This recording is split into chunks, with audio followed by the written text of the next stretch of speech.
दोस्तों मध्य प्रदेश वासियों को दिवाली से पहले ही दिवाली गिफ्ट मिल चुकी है, क्योंकि रेलवे की तरफ से एक जो नई अस्थायी सीसी वंदे भारत गाड़ी है इसको चलाने की घोषणा किया गया है। इसको मंजूरी मिल चुका है, जो कि एमपी के लिए एक बहुप्रतीक्षित मांग भी रही है। बाकी एमपी को मिली ये जो नई ट्रेन है दिवाली से पहले नई सीसी वंदे भारत, इस गाड़ी का पूरा रूट क्या चुना गया है, कहां से कहां गाड़ी चलेगी, साथ ही गाड़ी के लिए पूरे रूट की जानकारी, कितने घंटे में ये गाड़ी कितने डिस्टेंस को कवर करने वाली है, कितने घंटे समय की बचत ये गाड़ी करवाने वाली है चल रही गाड़ियों के मुकाबले। एंड दिवाली से पहले मिली ये जो नई ट्रेन है अस्थायी वंदे भारत, इसका उद्घाटन हमें कब देखने को मिलेगा, कब हरी झंडी दिखाने वाला कार्यक्रम होगा, ये सारी चीजें आज हम लोग जानने वाले हैं इस वीडियो के माध्यम से, जो कि पूरे एमपी के लिए एक बड़ी खुशखबरी के रूप में देखे जा रहे हैं। जिसके बारे में एक एक जो डिटेल है उसको पूरा अच्छे से जानने के लिए, समझने के लिए, रिपोर्ट्स वगैरह देखने के लिए आप प्लीज इस वीडियो को ध्यान से देखिएगा। बाकी इस गाड़ी के बारे में कुछ भी जानने से पहले आप लोग इस वीडियो को लाइक और चैनल को सब्सक्राइब कर लीजिए। बाकी आइए शुरू करते हैं आज के इस वीडियो को एंड जानते हैं एमपी को मिली दिवाली से पहले इस नई अस्थायी वंदे भारत के बारे में। तो दोस्तों जैसे कि आप देख रहे हैं कि अभी के समय में लगातार जो सीसी ट्रेनें हैं वंदे भारत, इनके नेटवर्क को तेजी से रेलवे बढ़ा रही है और हाल ही में राजस्थान को 2 सीसी ट्रेनें दी गई है वंदे भारत के रूप में, जोधपुर दिल्ली एंड बीकानेर से दिल्ली के बीच में। लेकिन राजस्थान के बाद अब एमपी वासियों को एक बड़ी खुशखबरी दी जा चुकी है रेलवे की तरफ से, क्योंकि दोस्तों एमपी वासियों की जो वर्षों की मांग है उसको आखिरकार रेलवे ने पूरा कर दिया है और दिवाली से पहले ये जो ट्रेन है इसकी घोषणा फाइनली हो चुका है, जिसको दिवाली से पहले दिवाली का गिफ्ट भी माना जा रहा है। बाकी एमपी को मिली ये जो नई अस्थायी वंदे भारत गाड़ी है इसके बारे में जानने से पहले आप लोग मुझे कमेंट करके बताइए कि एमपी से किन किन रूटों पर ये जो ट्रेन है सीसी वंदे भारत, इनकी शुरुआत करना काफी इम्पोर्टेंट है। यात्री काफी परेशानियों का सामना करते हैं अपने यात्राओं को पूरा करने के लिए। इसके ऊपर आपका जो थॉट है, आपका जो ओपिनियन है, उसका मैं वेट करूंगा कमेंट सेक्शन में। बाकी फिलहाल बात करूँ मध्य प्रदेश को मिली इस नई अस्थायी वंदे भारत की, जो एक्चुअली शुरुआत करते हैं इसके रूट से कि आखिर एमपी में इस गाड़ी का जो संचालन है वो कौन से रेलवे स्टेशन से रेलवे करेगी एंड ये गाड़ी कहां तक जाने वाली है, मतलब कि पूरा रूट क्या रहने वाले हैं।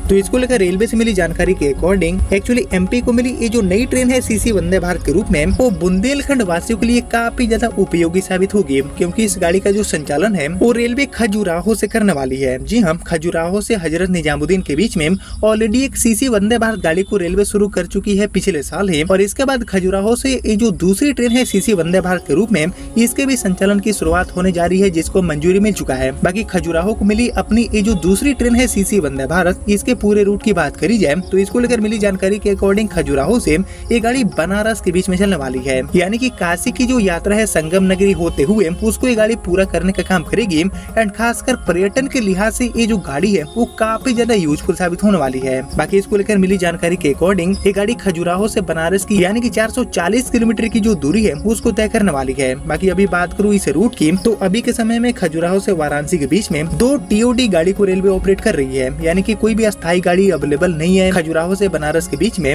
यानी कि हमारी वंदे भारत गाड़ी पहली अस्थायी गाड़ी साबित होगी जो कि इस रूट को सीधे तौर पर जोड़ने का काम करेगी। बाकी अभी चल रही जो टीओडी ट्रेनें हैं इनको खजुराहो से वाराणसी पहुंचने के लिए यानी कि 440 किलोमीटर की जो दूरी है उसको तय करने के लिए लगभग 9 घंटे एंड 5 मिनट का समय लग रहा है। लेकिन बात करेंगे वंदे भारत की, तो हमारी खजुराहो से बनारस आने वाली ये जो ट्रेन है सीसी वंदे भारत, वो इसे सेम दूरी को तय करने के लिए मीन्स खजुराहो से वाराणसी पहुंचने के लिए अप्रोक्सीमेटली 6 से लेकर 6.5 घंटे का टाइम लेने वाली है। यानी कि जो चल रही ट्रेनें हैं 2 टीओडी जो ट्रेनें हैं इनके मुकाबले 2.5 से लेकर 3 घंटे की जो सीधी बचत है वो ये गाड़ी करने वाली है, जो कि यात्रियों के लिए काफी एक बड़ी सुविधा साबित होगी। बाकी बात करूँ इस रूट पर यात्रा करने वाले यात्रियों की,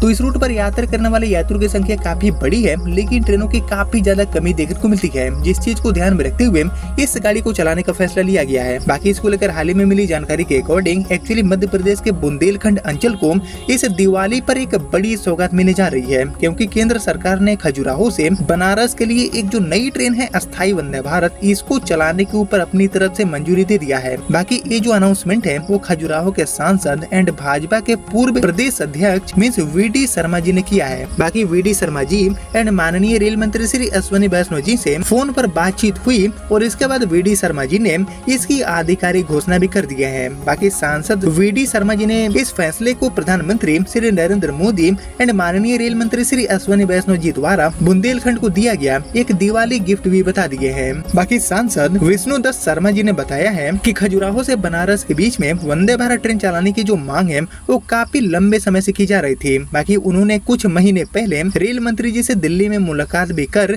इस विषय पर एक पत्र भी सौंपा था। बाकी शर्मा जी के आग्रह पर रेल मंत्री जी ने सकारात्मक पहल करते हुए इस मार्ग पर मीन्स खजुराहो से बनारस वाले रूट पर वंदे भारत चलाने के लिए अपनी तरफ से हरी झंडी दे दी है। बाकी बीते मंगलवार को फोन पर इसकी चर्चा हुई है और इसी दौरान माननीय रेल मंत्री जी ने वीडी शर्मा जी को जानकारी दिया है कि ट्रेन शुरू करने का जो आदेश है वो 1 से लेकर 2 दिनों में जारी कर दिए जाएंगे। बाकी सांसद शर्मा जी ने कहा है कि यह ट्रेन बुंदेलखंड क्षेत्र के लिए विकास एंड समृद्धि की दिशा में एक ऐतिहासिक कदम भी साबित होगी। बाकी उन्होंने कहा है कि बाबा मंतकेश्वर की नगरी खजुराहो से बाबा काशी विश्वनाथ की नगरी बनारस को जोड़ने वाली ये जो वंदे भारत गाड़ी है वो न केवल धार्मिक पर्यटन को नई ऊंचाई देगी बल्कि रोजगार एंड व्यापार के नए अवसर भी अपने साथ लेकर आएगी। बाकी सांसद जी ने आगे कहा है कि खजुराहो विश्व प्रसिद्ध पर्यटन स्थल है, जैसे कि आप जानते हैं, जहां पर देश विदेश से बड़ी संख्या में पर्यटक सालों भर पहुंचते हैं। और अब वंदे भारत ट्रेन शुरू होने से भारतीय नागरिकों के लिए भी खजुराहो की यात्रा और भी ज्यादा आसान, सुगम एंड तेज हो जाएगी। बाकी इससे बुंदेलखंड के जो आर्थिक विकास है उसमें भी तेजी आएगी एंड स्थानीय व्यवसायों को भी काफी हद तक बढ़ावा मिलेगा। बाकी बात करते हैं खजुराहो को मिली इस सौगात के बारे में स्थानीय जनता की प्रतिक्रिया की।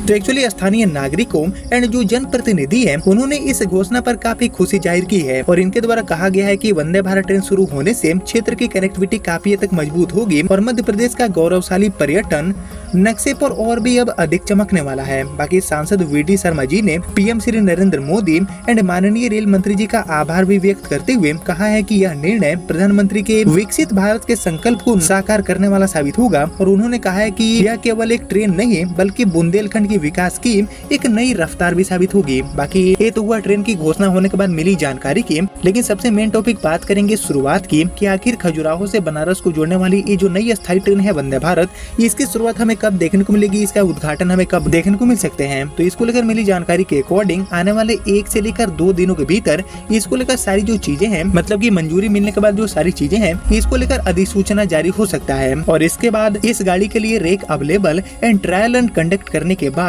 इस गाड़ी की जो शुरुआत है वो आपको अक्टूबर या फिर नवंबर महीने में देखने को मिल सकती है। क्योंकि आप जानते हैं कि बिहार में अब चुनाव होने वाले हैं, कोड ऑफ कंडक्ट लागू हो गए हैं, तो इसलिए बिहार में अब कोई भी इनॉग्रेशन नहीं होगा। तो अब बिहार के अलावा अदर जो राज्य हैं लाइक एमपी जैसे जो राज्य हैं उनमें वंदे भारत गाड़ियों का जो नेटवर्क है उसको तेजी से रेलवे बढ़ाएगी और इसलिए अक्टूबर या फिर नवंबर महीने के आखिरी तक इस गाड़ी की जो शुरुआत है वो आपको देखने को मिल जाएगी बनारस के लिए। बाकी ये गाड़ी वाया प्रयागराज के रास्ते बनारस पहुंचेगी और इसके लिए पूरे रूट की बात की जाए तो ये गाड़ी खजुराहो से खुलने के बाद महोबा, बांदा, चित्रकूट धाम, करवी, इसके बाद मानिकपुर जंक्शन, देन प्रयागराज होते हुए ये गाड़ी आपको वाराणसी तक की जो यात्रा है उसको तय करके पहुंचाने वाली है। यानी कि कुल मिलाकर एमपी वासियों को एक और ये जो नई ट्रेन है अस्थायी वंदे भारत के रूप में सप्ताह में 6 दिन चलने वाली, इसकी सौगात मिल चुकी है। जिसके रिगार्डिंग अभी तक जो भी जानकारियां मिली थी वो मैंने आपके साथ शेयर कर दिया। जिसको आपने यहाँ तक देख लिया है तो प्लीज इस वीडियो को लाइक और ज्यादा से ज्यादा शेयर कर दीजिए। एंड इसको लेकर आगे मेरे पास जो भी नई जानकारी मिलती है तो मैं आपको फिर से अपडेट करूंगा आने वाले वीडियो के माध्यम से। लेकिन फिलहाल अभी इस वीडियो को इतना ही रखते हैं, मिलते हैं आपसे अगले वीडियो में, तब तक के लिए जय हिंद, जय भारत।